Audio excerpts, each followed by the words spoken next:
Goeiemôre aan julle almal. Dit is so lekker om hier by julle te wees in julle mooi wêreld. Ons jaag altyd net hier verby see toe en nou het ek memories oor julle mooi plek. Dankie vir julle gasvryheid, Morney, Leon, Lorinda, wat lyk my alles oral doen hierso. En as dit lekker gister saam gekuier, ek het 'n klomp van julle leer ken, so voorreg hoor. Dit is altyd so wonderlik as julle so om sulke gasvryheid te beleef. Ek onthou ek was een keer in Prieska, moes ek praat en ek vlieg soontoe en ek tot op Kimberley en ek kry 'n huurkar en hulle het so 'n sending naweek gehad en al die gemeentes saam dan nou 'n erediens hou die Sondag, dan het hulle die Saterdag daar in een van die Bruin woondele het hulle so 'n ding op die rugbyveld met die kinders, hotdogs, jy weet, en sanger wat daar sing. Ek dink toe ek gaan net maar daar op die paviljoen sit en kyk wat gebeur hierso. Ek vertel die Sondag, sê die dominee vir my, die een tannie het vir hom gesê, sy sê, dominee, dis dan sending naweek, moet ons nie vir die boemelaar ook iets gee om te eet nie. Toe sê hy, tannie, is moeilik om te glo, maar dis die ou wat môre oggend hier by ons preek. Toe dink ek, bless die tannie, sy wil al goed wees vir my voor sy geweet het, ek is die spreker of die dominee, toe sy nog gedink het, ek is 'n boemelaar, toe kon ek het sommer in my preek inwerk. Kom ons bid saam. Here, baie dankie vir hierdie wonderlike klomp mense, pragtige dag, die vir ons so goed is. Ons wil nie vra dat U ons drome sal seën nie, maar dat ons onsself sal verloor in U droom en onsself sal vind in U droom, in Jesus se naam. Amen. Gemeente, genade en vrede vir julle van God ons Vader, die Here Jesus Christus, deur die kragtige werking van sy Gees. Ons gaan 2 liedere sing. Eerst een keer net so sit, en as die tweede een begin, dan kan julle staan. Kom ons loof die Here saam.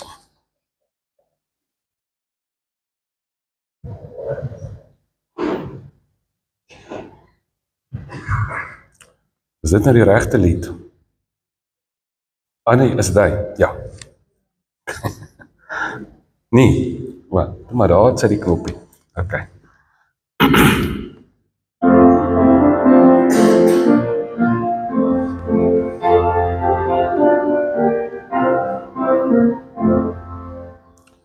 Die goedheid hier kan ons nie berg, wie word daardeur nie diep getref, niks anders bring vir ons die heil nie, ons wil ons hart tot U verhef, aan U ons dankie Here, wie ons liefde lê, vir ons die ons in U waarde bly. Giet hom nou.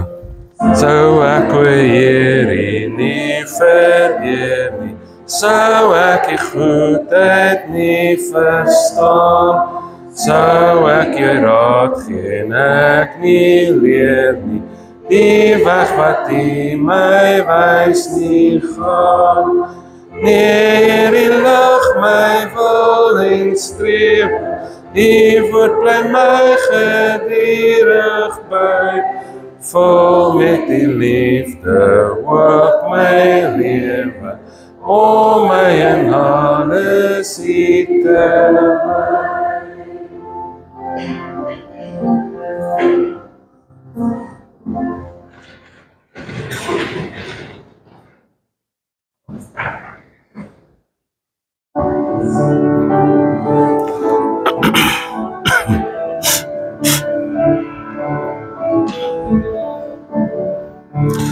Praat ek mense hemle tale, maar dis nie uit liefde nie, is my woorde o simbole, klanke sonder melodie, al kan ek geheimheid lê, berge deur geloof versit, of al het ek al die kennis, sonder liefde is ek niks.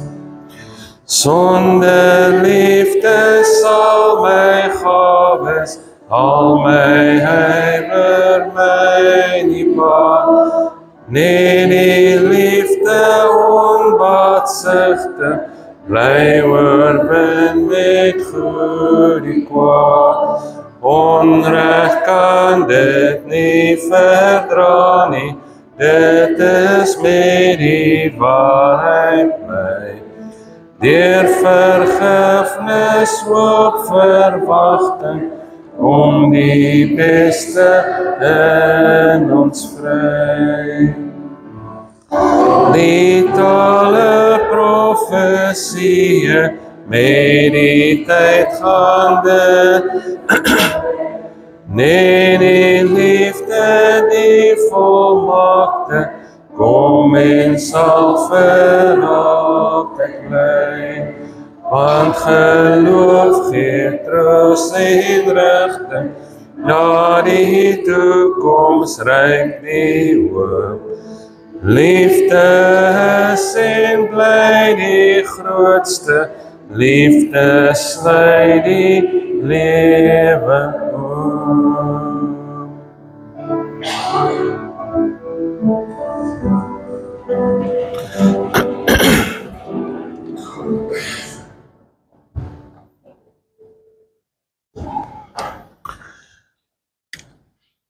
As mens na die kerkgeskiedenis kyk en jy gaan kyk na die mense wat 'n verskil gemaak het, die vroeë kerkvaders van Sint Francis van Assisi tot Martin Luther tot Martin Luther King, dwarsdeur die hele lot van Paulus tot Moeder Teresa en Billy Graham oor al die geestelike tradisies heen, het hulle almal een ding in gemeen gehad, en dit is hulle het 'n gewoonte gehad om tyd af te sonder in gebed. Jy kan maar gaan kyk, dit is Henry Nouwen het eendag gesê, jy kan nie 'n hoë boom hê met vlak wortels nie. As jy wil 'n hoë boom groei, dan het jy diep wortels nodig. En dis asof ons soos 'n publieke lewe, daai lewe wat meeste mense wat jou net so bietjie ken, mense by die werk en so aan van jou weet, die res van die wêreld, die kennisse. En dan het jy 'n meer intieme lewe, 'n community of 'n gemeenskapslewe, en dan het jy 'n geheime lewe. Want niemand eintlik weet wat gaan aan nie. Net jy. Ek het gister vir die mense gesê, die eerlikste plek is hoekom ek daai boek vir jong mense geskryf het. Jou eerlikste plek is as jy op jou kussing lê in die aand en al die ligte is af en net jy's wakker. Jy daai geheime plek, maar in die gebedslewe dis ons wortels op daai geheime plek waarmee ons gewortel is. En daarom het ek gedink, ek wil vanoggend met julle praat oor die gewoonte om tyd af te sonder in gebed. Dat dit nie net 'n uitsondering moet wees nie, maar dat dit 'n gewoonte moet wees. Dit moet so deel wees van jou lewe soos asemhaling. En hoe ons bid het op die ou en eintlik sê verskriklik baie van ons teologie, en dit het 'n vreeslike groot effek op ons geestelike groei. En dit is 'n gewoonte wat ons by Jesus sien. As ons die 4 evangelies sou lees, en ek wens elke Christen wil dit elke jaar doen, net vir jouself gaan kyk, nie jou teologie baseer op die preke en die dagstukkieboeke en die geestelike musiek en so aan nie, maar in die radiokanselprogramme of die RSG oordenkings en so aan nie, maar dit regtig gaan baseer, vir jouself bietjie gaan kyk, dit gaan toets teen die 4 evangelies. Alle ander goed gaan vir jou dan nog meer waarde hê. Want ek sê ek wil Matteus, Markus, Lukas en Johannes vir myself gaan lees. En ek wil bietjie vir myself gaan kyk, ek wil Jesus self weer in die middel sit, en nie net iets oor Jesus nie. Dan sê jy sien, as jy daai 4 evangelies gaan lees, dan een van die goed wat herhaal, oor en oor en oor, en dis 'n manier van beklemtoning, is dat Jesus tyd gaan afsonder in gebed. Hy doen dit nie net met uitsondering nie, hy doen dit as 'n gewoonte. Nou kom ek lees net vir julle so 3 tekste waar ons dit sien. Sommige daar heel in die begin van Lukas. Lukas 4 staan daar teen dagbreek. Lukas 4 vers 42. Deur dagbreek het hy uitgegaan na 'n eensaam plek toe en na 'n eensaam plek toe vertrek. Vroeg die oggend, teen sonop, gaan hy uit na 'n eensaam plek toe. Oor en oor noem hulle dit 'n eensaam plek. In Engels 'n lonely place, 'n alleen plek saam met God. In Lukas 6 vers 12, in daardie tyd het Jesus uitgegaan na die berg toe om te bid, en die hele nag 'n gebed tot God deurgebring. Matteus 14 vers 23, nadat hy die mense weggestuur het, het hy alleen na die berg toe gegaan om te bid, en toe dit aand word, was hy alleen daar. En so kan ons aangaan. Ons sien dit by al die groot gebeurtenisse in Jesus se lewe. Ons sien hoe hy net volgens die sinoptiese evangelies, net na sy doop, dan gaan sonder hy hom af in gebed vir 40 dae in die woestyn. Ek praat van radikale afsondering in gebed. En dan net voor sy kruisiging, die ander groot gebeurtenis, wat doen hy? Hy gaan sonder die hele nag in gebed af in die tuin van Getsemane. En kan jy dink as dit ons gewoonte sou wees, as die Christene wat soveel invloed het, eintlik op 'n land soos hierdie, daar's 'n kerk om elke hoek, daar's miljoene Christene vanoggend wat in die kerk sit. En baie keer van die skoolhoof tot die ou wat die kafee besit, sien homself of haarself as 'n Christen. Die ouens wat die groot besighede het. Eintlik veronderstel dat die kerk het uiteindelik baie meer invloed hê op 'n land soos hierdie. Ons is seker die land met die meeste vredemakers en die minste vrede. Die vroeë kerk het met baie meer reg gekry, baie minder mense, baie minder vryheid van spraak, baie moeiliker omstandighede, sonder al die geboue en die hulpmiddels wat ons het. As ons meer gekry het, vra die Here eintlik meer van ons. Daar's 'n vers wat dit sê, aan hulle aan wie meer gegee is, word meer gevra. Maar kan jy dink as elke Christen net dit sou doen, voor elke groot besluit, so jou eerste ding wat jy doen, is jy weet jy staan voor 'n groot ding, dan sê ek gaan tyd afsonder in gebed. Ek dink dit sou 'n enorme effek hê op ons land en op ons eie persoonlike lewens. En dan, ek dink as Jesus dit nodig gehad het, dan het ons dit nog meer nodig. As Jesus tyd en afsondering in gebed nodig het, as Paulus dit nodig gehad, as Moeder Teresa dit nodig gehad het, en Sint Francis van Assisi, en die kerkvaders, en Martin Luther, dis vandag hervormingssondag, as hulle dit nodig gehad het, dan het ek en jy dit ook nodig, waarskynlik nog meer. Weet, 'n ou het eendag gesê, ek is deesdae so besig dat ek nie, die ou het hom gevra, hoe kry jy dit reg om vir 'n uur lank te bid elke dag? Toe sê ek, wel deesdae so besig dat ek al hoe meer gebed nodig het. En ek dink ons is almal so. Nou ek wil met julle praat oor 3 gebede wat ek dink ons te min bid, maar kom ek sê net eers dit. Ek dink nie daar is 'n regte gebed nie, daar is eintlik net 'n opregte gebed. Ons ken die Onse Vader waar Jesus sy disippels leer bid, maar die Onse Vader was nie 'n resep waar die Here gesê het, maar nou, dis die enigste manier om te bid nie.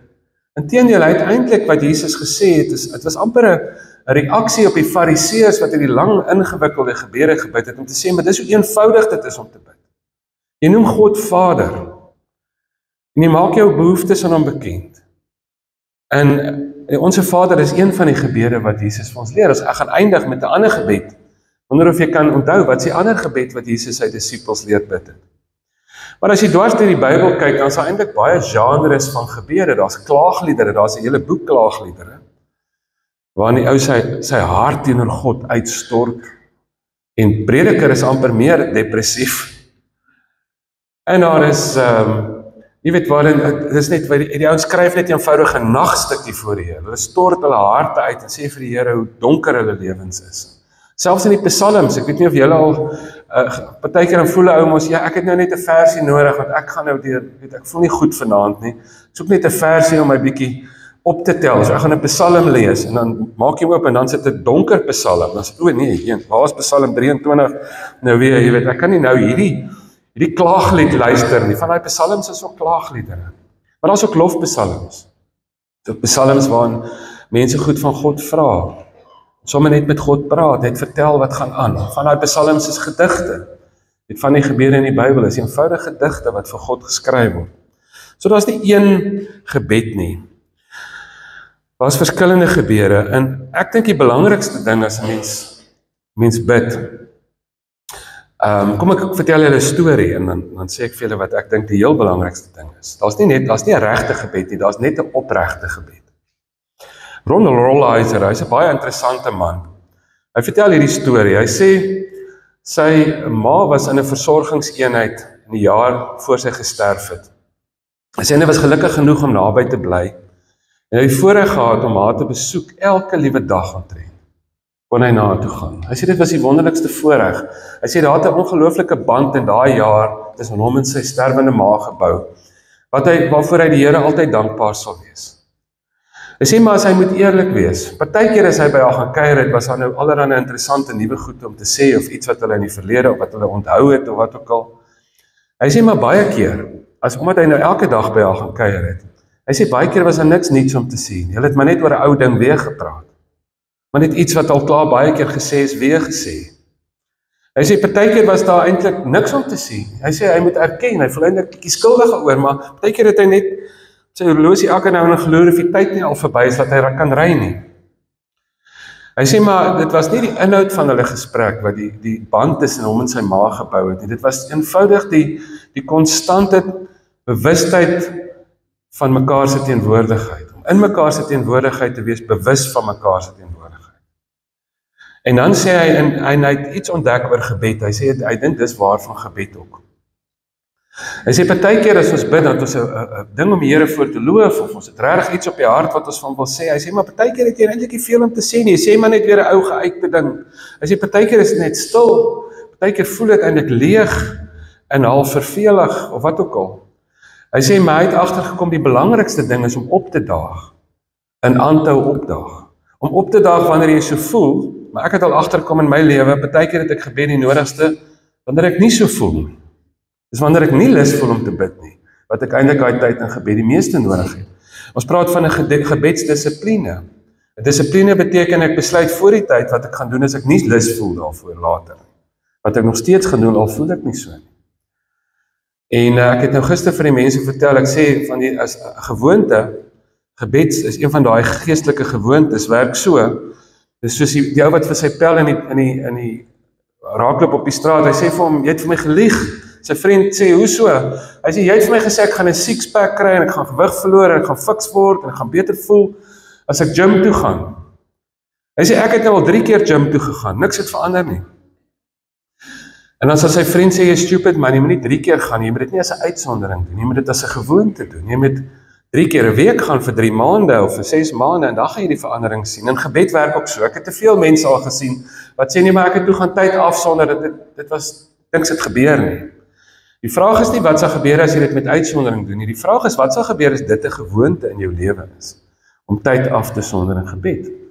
Om die hele tyd na die Here toe te gaan en op te daag, selfs al is dit stil, selfs al voel jy nie lus daarvoor nie.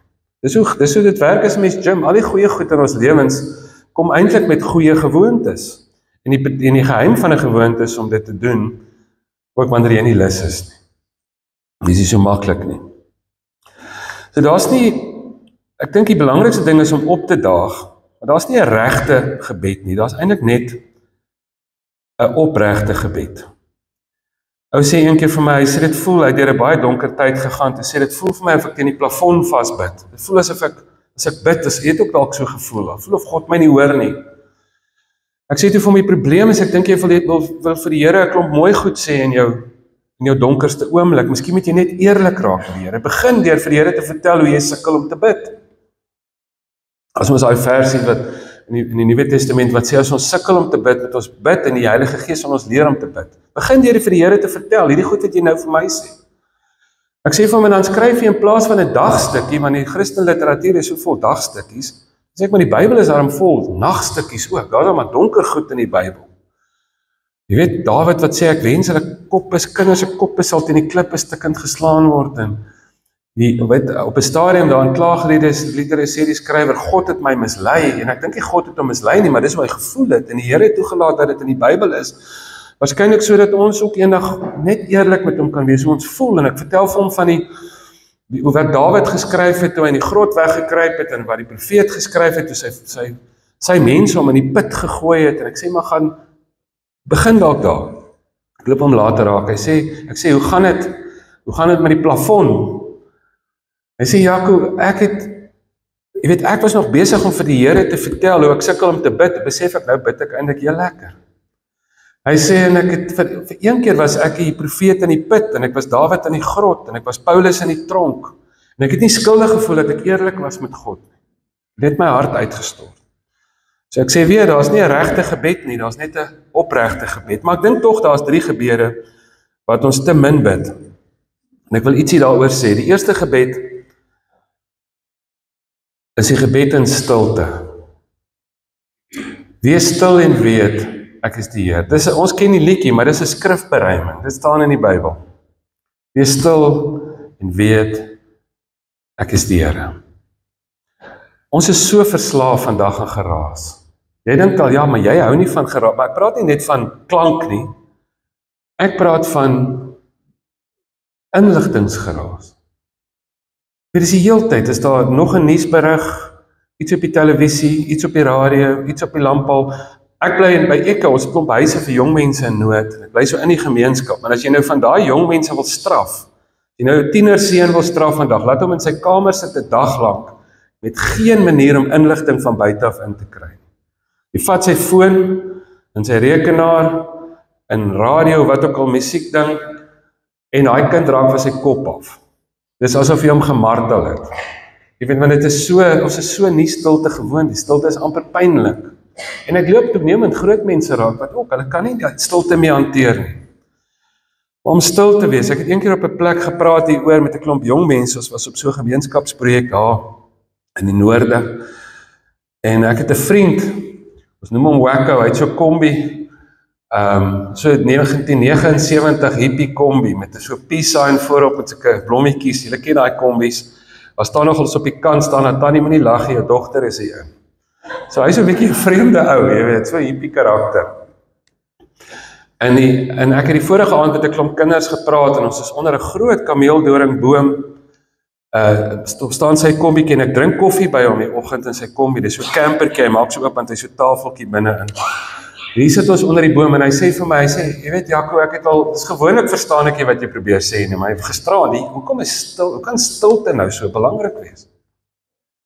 En ek sê vir Wacko, kom ons kry 'n idee, ek sê vir hom, kom ons doen dit.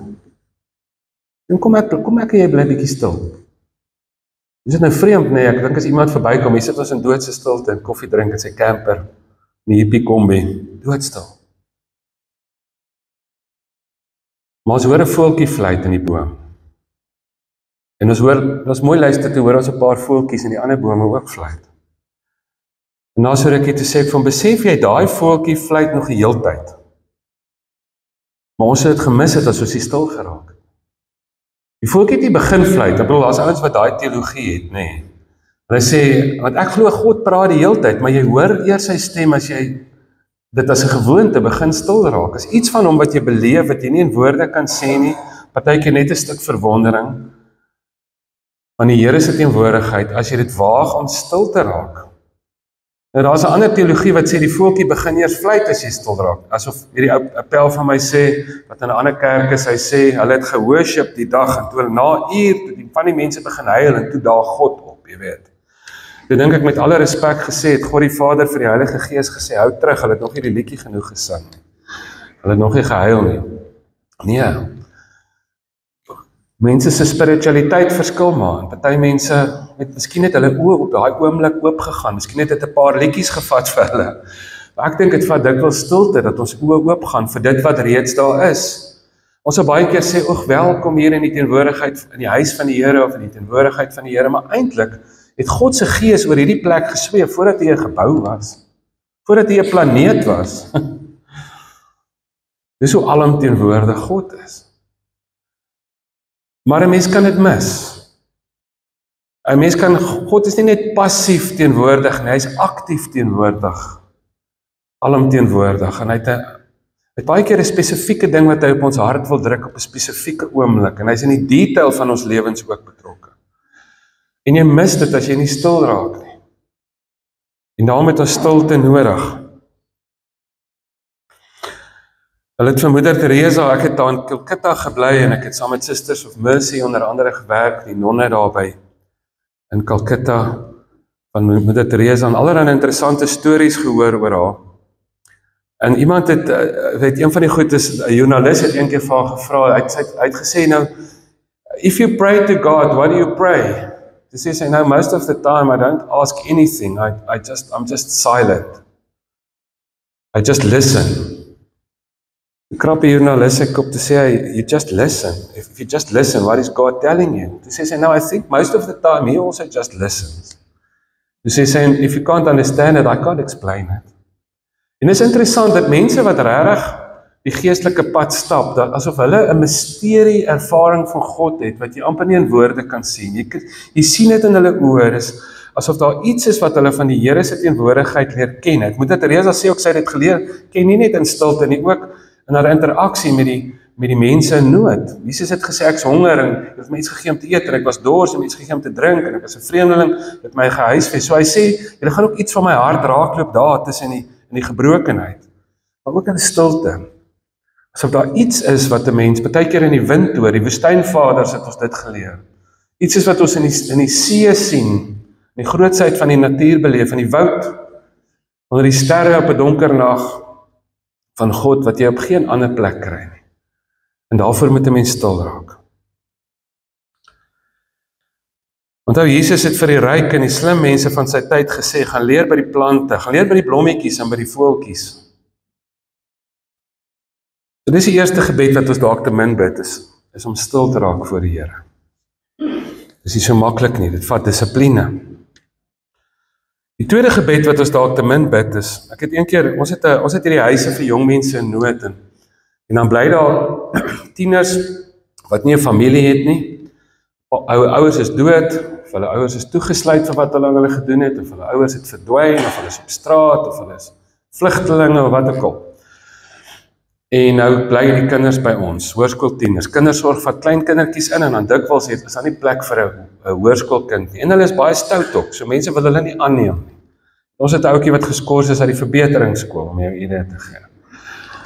En maar dis die een groep wat by ons bly, en dat ons huise vir naskoolse jong mense wat uit kinderhuise kom, of uit ons ekohuise of straatkindershelters kom, wat nou naskool is, hulle het geen familie nie, en ons het gesien, hulle word swanger, of hulle maak swanger, en hulle beland op straat, sommer daai eerste jaar na skool is hulle nie ondersteuning na die kindersorgdiens nie. Ons het gesê, ons wil 'n familie vir hulle wees, om daai kringloop te breek, dat hulle op hulle voete kan kom, dat hulle op die ou ende vir hulle kinders 'n beter huis kan gee as wat hulle gehad het. So ons het sulke naskoolse huise, 'n klomp in Pretoria, in Johannesburg, en ons in Kaap, en ons het so plaasprojekte in die Vrystaat en so aan ook.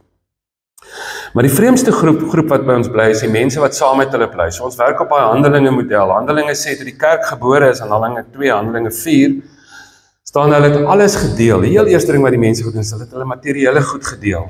Interessant, heel eerste ding wat hulle doen. Toe die kerk gebore is, Handelinge 2 en Handelinge 4, daai eerste twee prentjies van die kerk. En hulle het alles gedeel en niemand het niks tekort gehad. En hulle was nie net 'n gemeenskap wat saam byeenkomste hou nie, maar wat saam leef en so aan. Ons doen dit, almal bly so saam in sulke huise.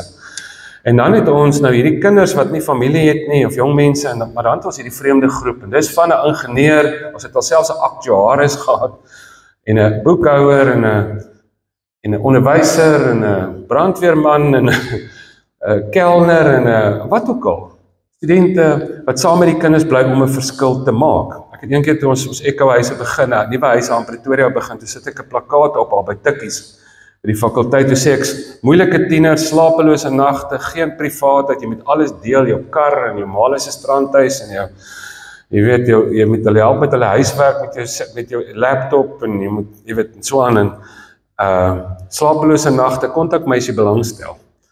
En hulle is die weirdos wat jy dan kontak, en wat dan intrek, en sê, maar ons wil nie net 'n kerkies wat uitreik na mense nood, ons wil kerkies saam met mense nood, wat iets van Handelinge raak gelees, maar ek wil ook iets van daai community, daai gemeenskap herontdek.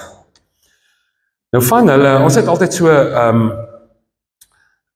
woensdagoggend, dan bid ons saam, vroeg woensdagoggende, en van daai leiers was in my belydensklas, of selfs in my graad 7 bende destyds, ek is nou 24 jaar oud. En in die beginjare, ek onthou, daar was van hulle was studente, van hulle was in my belydensklas, was jong mense wat begin droom het oor hulle toekoms. En ek het een woensdag toe hoor ek, toe ons so saam bid, toe hulle het in 'n liedjie gehoor, toe bid hulle die gebed, break my heart with what breaks yours. Here, breek my hart met wat u hart breek. Toe dog ek hoor wat julle bid, maar ek wonder as die Here dit jou gebed gaan antwoord, of jy dit as 'n antwoord op gebed gaan beleef en of jy gaan voel, dis eintlik iets ergs wat met jou gebeur, wat jy moet wegbid. Want dit is 'n pynlike ding as jou hart breek. En nie lank daarna nie, toe ons op 'n projek, vat ek van hierdie jong mense saam op 'n uitreik, en ons is in so 'n Afrika hospitaaltjie, en daar's verskriklike nood. Ons is in die kindersaal, en daar was 'n klomp kleutertjies en babietjies en so aan, maar horrible omstandighede. En ek voel eintlik skuldig, want ons het eintlik niks vir daai kinders beteken daai dag. Ons kon nie eens vir hulle bid nie. Van my tieners het ek het so om my gekyk, van hulle het net by 'n babietjie of by 'n kleuter gesit en gehuil. Die een kind se arm is gebreek en hulle het hom gespalk met 'n stokkie en 'n verband. Die ander kind was warm van die koors, die ander babietjie se maat gehoor is dood, verbrand. Die kind het brandwonde gehad en dit was verskriklik. En ons kon niks vir daai babietjies beteken nie, en ons, soos ek sê, ons het gesukkel om te bid, want ons kon amper nie 'n woord uitkry, en ons sien wat daar aangaan. Maar ek het wel gesien hoe daai gebed wat daai jong mense gebid het, beantwoord word daai dag. Ek kon letterlik sien hoe hulle harte breek met wat God se hart breek. En ek vertel hierdie storie een keer by 'n plek, en een van ons jong mense wat later seker vir 9 jaar in een van ons huise toe gebly het en 'n maatskaplike werker geword het en vandag nog net die amazingste goeders doen. Ek sien sy pik 'n traan toe ek die storie vertel, en sy sê na die tyd vir my, sy sê, Jaco, jy weet, daai dag was die dag toe ek gesê het, ja Here, ek wil my lewe vir U gee. Sy sê, want daai dag het ek besef, het ek vir die Here gesê, ek sê, Jesus, U is reg. 'n Mens kan nie onselfsugtig leef in 'n wêreld waarin daar soveel middele en hulp en goed is, maar waarin daar sulke desperate nood is nie. Sy sê, daai dag het ek die pyn gevoel van hierdie wêreld, en het ek gesê, ja, ek wil ook my lewe gee vir hierdie stuk in die wêreld. Jesus, U wat gesê het, soos die Vader my gestuur het, stuur ek julle, het ek gesê, Here, ek gee nie net my hart nie, ek gee my lewe, stuur my. En sy sê, omdat my hart gebreek het, kon ek dit regtig in opregtheid bid. En sy sê, dit beweeg my vandag nog. Ek dink jy met Skalk van Heerden van Beter Einders, ek weet nie of julle hulle ken, is die ouens wat die pothuils reggemaak, die beautiful goed, nie Bitter Einders, nie Beter Einders. En toe sê ek vir hom, ek moes artikels skryf oor hom, toe sê ek vir hom, Skalk, nou wat, vertel my 'n paar mooi stories wat jou beweeg om hierdie wonderlike goed te doen wat jy doen. Toe sê hy, Jaco, as ek kan eerlik wees, dis nie altyd die mooi stories wat my beweeg nie, dis daai lelike stories wat my laat wakker lê in die nag, dis wat my beweeg. Hy sê, as ek voel hoe my hart so breek vir hierdie stikkindheid, dan beweeg my hart. Aan die ander kant loop ek partykeer daar in die ooste van Pretoria of iewers 'n tannie raak, dan praat ons nou oor hierdie kinders, dan kom sy na die tyd, dan sê sy, jy weet, sy verstaan dat hierdie kinders is so eensaam en kry so swaar en so aan, maar wie jy, sy kan nie betrokke raak nie, want haar hart sal dit nie hou. Ja, haar hart kan dit nie hou, om met sulke stikkende hartseer kinders te werk nie. Toe dink ek, ja, die kinderhuisdogtertjie moet nou maar eensaam wees, solank die ryk tannie se hart nou net nie breek nie. Ons moet eintlik doelbewus sê, Here, ek wil my hart laat breek. As jou hart breek, dan kan dit liefde wees wat jou beweeg, en nie net skuldgevoelens nie.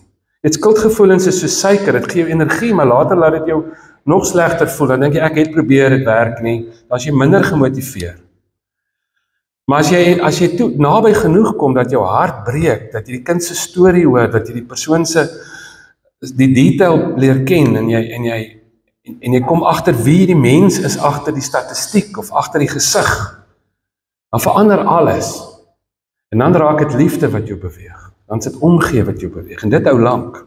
Met liefde sal jou vat, verder as wat vrees of skuldgevoel of enige iets anders, of wette jou ooit sal vat.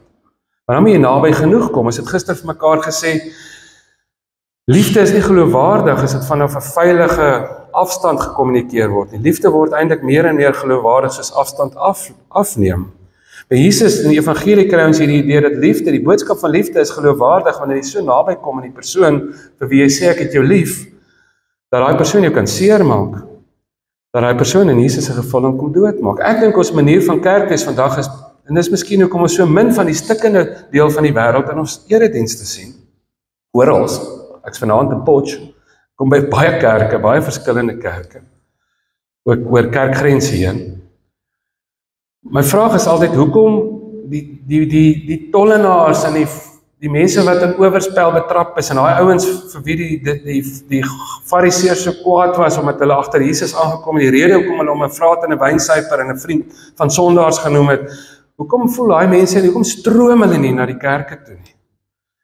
En ek dink ons manier van kerkwees is dalk net te smart vir 'n stikkende wêreld. Jy weet, ons is nie weerloos naby mee, soos wat die vroeë kerk was nie, soos wat Jesus was, soos wat Paulus was. En dan slaan hulle daai Paulus, hulle slaan hom dat hulle los hom vir die dood. En dan vee hy daai bloed af, en dan dink jy, hy gaan seker nou so ver as moontlik weggaan van daai stad af. Dan stap hy terug na die stad toe, waar hom nou net uitgesleep het en aangerand het. Ek wonder of ons dapperheid genoeg verreken, as 'n Christen waarde, dat ons dapper moet wees om regtig betrokke te wees, en nie net van 'n afstand af te oordeel nie. Ons wil baie keer op die uitsondering van krummels gooi, wil ons onsself roem en onsself tevrede stel. Maar ons weet wat die ryk man en Lazarus se storie sê van krummels gooi vir die armes, of vir die mense wat swaar kry. So ek wil jou uitdaag om ook te bid, Here, breek my hart met wat u hart breek. Ek dink ek is baie mal oor Pink Floyd, en ek ry een keer verby 'n kind, 'n straatkind, seker so 10 jaar oud, en ek dink, ja, jou bogger, ek wonder wie gaan jy nog roof, wonder of jy nog iemand gaan verkrag. Daar's mos nou geen manier wat jy nie gaan steel en misdaad betrokke raak eendag, jare terug, en dis asof die Here so ding op my hart druk, en 'n ander liedjie speel, comfortably numb, we have become comfortably numb. Wat het met my hart gebeur, dat ek nie meer 'n kind sien in nood nie, maar dat ek nou, dat 'n straatkind nou iets anders is. Jy weet, ons los dit straatkind in sy eie genade, dan is ons verbaas as die bende sy familie word, maar eintlik was die kerk veronderstel in sy familie te wees. Dis Christen wees 101. En ek dink as 'n rede, 'n groot deel van ons land, hoekom dit so lyk, is die politici. Weet, ek moet een keer iets sê oor politici en skelms, toe sê ek politici en ander skelms.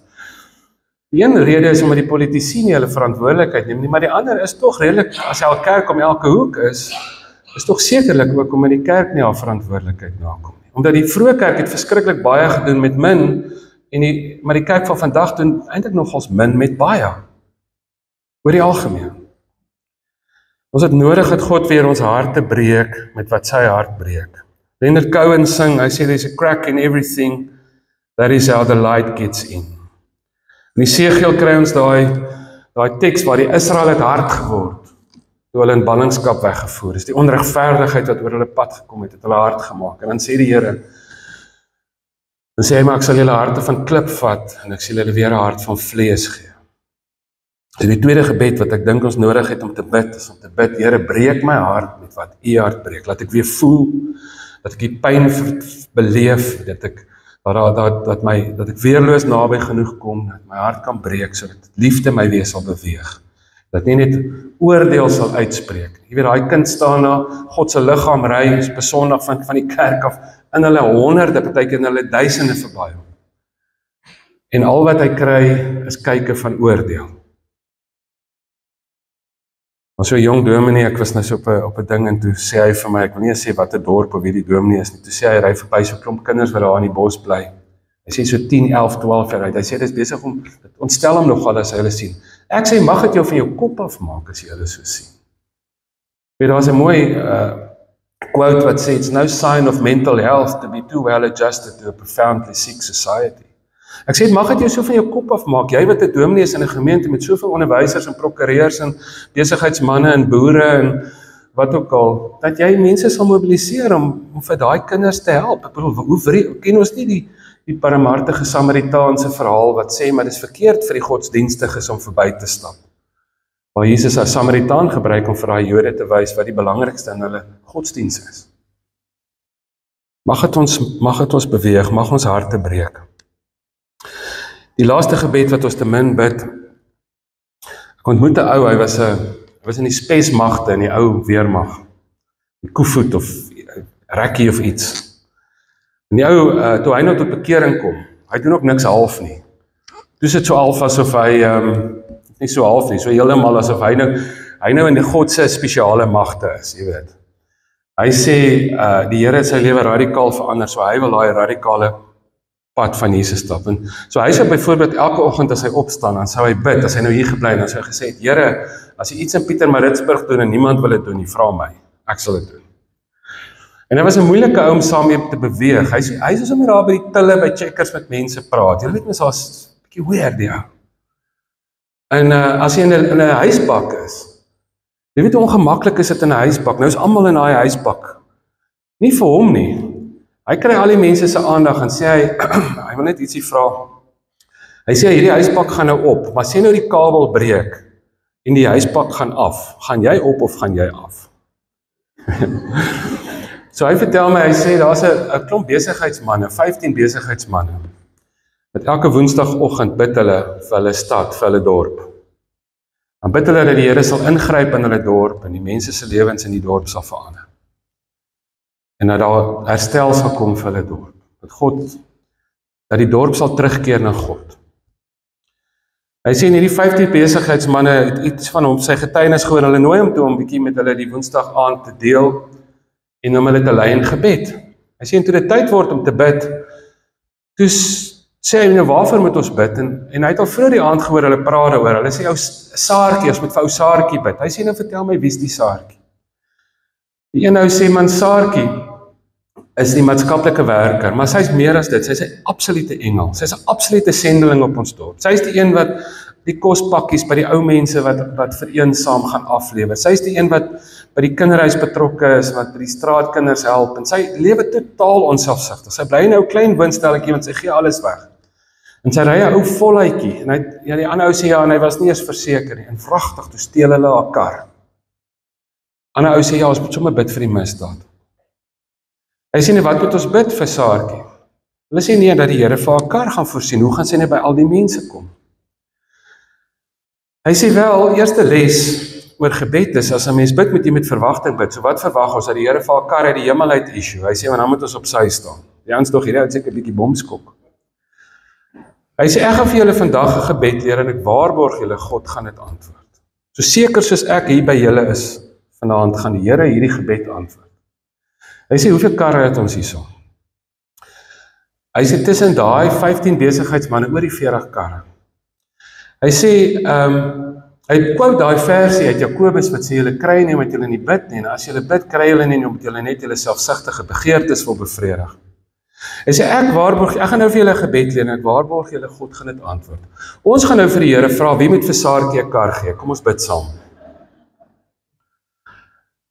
Hy sê, Jaco, ek was nie eens verbaas nie, hy sê, was dit 15 minute, 10 minute, toe staan die ene op, toe weet ek, Here, die gebed beantwoord.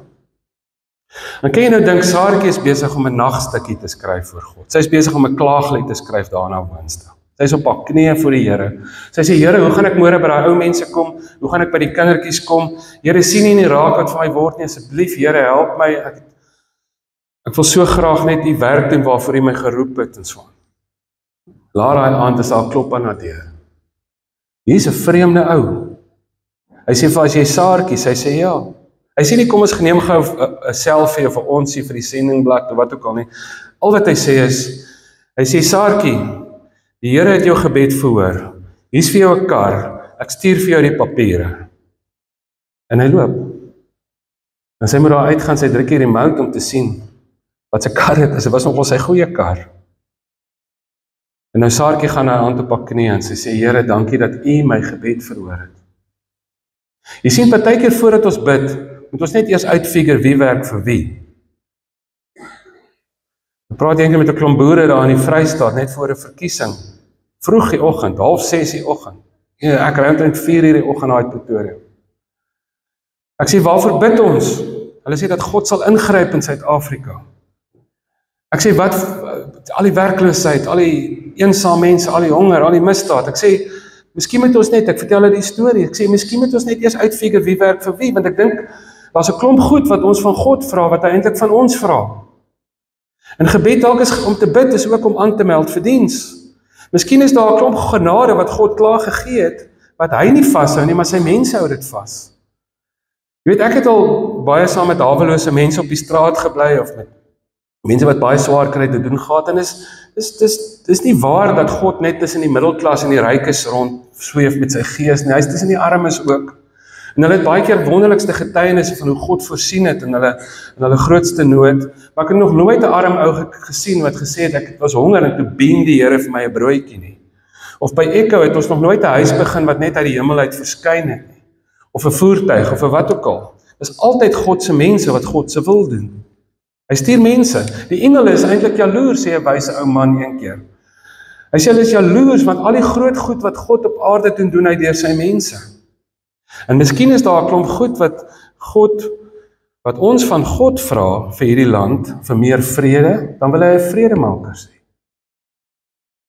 Mense wat eensaam is, toe ek vanoggend moet bid, Here, dan voel ek altyd die Here is op my hart druk. Wat wil ek nou hê moet vanoggend die gebed? Toe bid ek dat mag mense wat nie sommer nou hulle voete in hierdie kerk sal sit nie, wat nie weet dat die vir hulle lief is nie, wat swaar kry en wat eensaam is, iets van die liefde voel as gevolg van wat binne in hierdie kerk gebeur.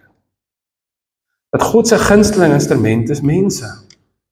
Dis waar hy deur hy sy werk doen, maar dit kos altyd iets. Gaan kyk in die tyd van die vroeë kerk wat dit hulle gekos het. Vir die kerk om te groei tot so 'n mate dat dit die magtige Romeinse ryk verander het. Hulle het dit gedoen, maar hulle het nie gedoen deur krummels te gooi nie, hulle het dit gedoen deur hulle lewens te gee. Hy het eendag gesê, gebed is nie in eerste plek 'n poging om God se wil te verander nie, maar om God se wil te leer ken. So die derde gebed is 'n gebed waarin ek aanmeld vir diens. Kom ek lees vir julle daai ander gebed, behalwe ons ken die Onse Vader, kom ons sluit af daarmee. Die ander gebed wat Jesus vir sy disippels leer. Matteus 9 kry ons daai gebed. En kyk bietjie hoe waar is alles hier, hoe Jesus nie net met oordeel kyk nie. Wanneer hy die plakkerskamp of die mense wat swaar kry sien of die mense wat worstel nie. Maar hoe hy anders kyk en wat hy het sy disippels leer om te bid. En hoe dit dan werk. Matteus 9 vers 35. Toe hy die menigste sien, het hy hulle inniglik jammer gekry. Nou Jesus. Toe Jesus die menigste sien, het hy hulle inniglik jammer gekry. Want hulle was moeg en hulpeloos soos skape wat nie 'n wagter het nie. Hy sê toe vir sy disippels, die oes is groot, maar die arbeiders min. Bid dan die Here aan wie die oes behoort, om arbeiders uit te stuur vir sy oes. Hy sê, bid dan dat die Here meer mense sal stuur. Kyk hoe gaan dit, sê Jesus. Hy sê, hier is die gebed wat ek wil hê julle moet bid. As dit so gaan, het ons God se mense nodig. As dit so donker is, het ons mense nodig om die oes in te bring, om die lig te laat skyn. Hy sê, bid vir mense, hy sê, bid vir arbeiders. En weet wat sê die volgende opskrif? Sê, Jesus stuur die 12 uit. En hulle word 'n antwoord op hulle eie gebed. 3 gebede wat ek dink ons te min bid. Die gebed wat in stilte, Here breek my hart met wat U hart breek, en die gebed waarin ek aanmeld vir diens. En die heel belangrikste is om op te daag, om te bid en aan te hou opdaag in gebed. Die wonderlike ding van vanoggend is ons gaan nou prakties doen. So kom ons bid saam.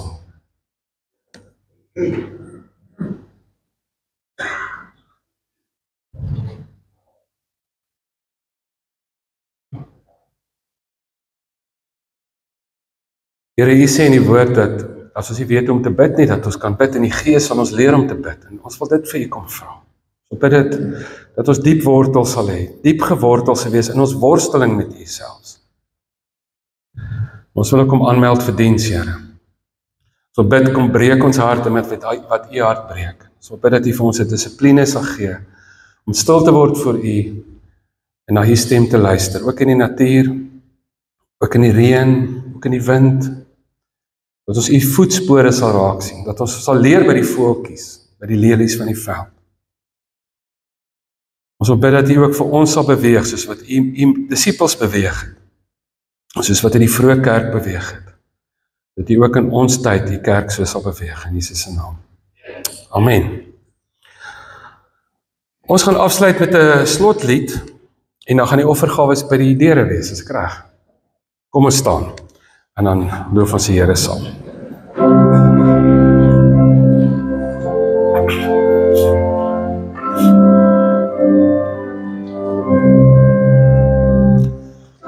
Ons Vader wat woont in die hemel,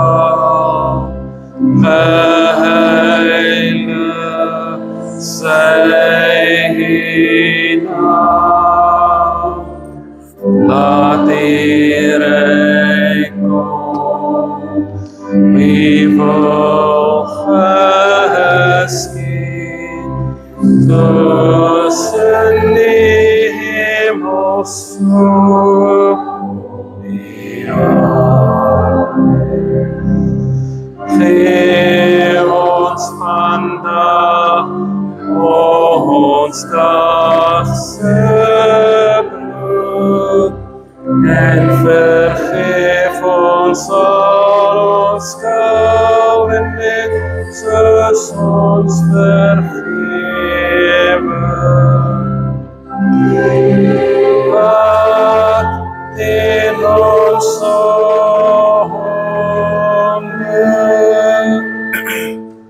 laat ons in die versoeking, verlos ons van die bose, want die is die rijk van die zachte en die Heere, vir eeuwig en eeuwig.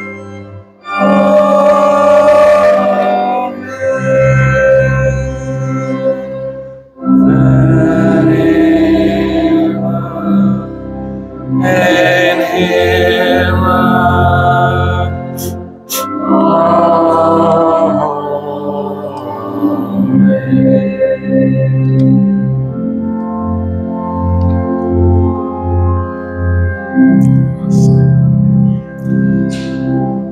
Wonderlik is dit nie dat, julle ken daarom die versies, ek moes nou hier gedruk het, nie.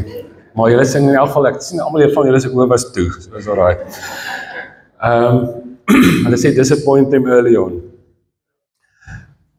Dis wonderlik, ek het nie eens hulle gesê, ek gaan oor gebed praat, nie.